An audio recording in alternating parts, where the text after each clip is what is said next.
Itong ano ko guys, yung followers ko.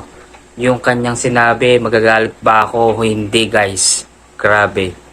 Hello guys, good morning, good afternoon, and good evening po sa lahat. For today's video guys, meron tayong topic na isa pong viewers o isang followers po ay ito po ang kanyang sinabi guys, napakaganda or magagalit ba ako o hindi.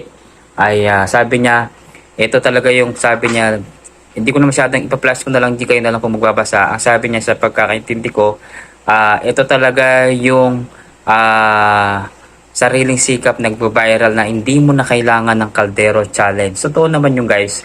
Kumbaga, napapabilib si Sir sa akin kasi nga daw na nag-viral ako na walang kahirap-hirap na hindi ko kailangan ng mga kaldero challenge, di ba? I'm so blessed kasi nga hindi talaga ako gumawa ng Caldero Challenge kasi mahirap po yun guys. At saka mahirap po yun kapag nalaman pa ng mga pamilya mo, nalaman pa ng kamag-anak mo.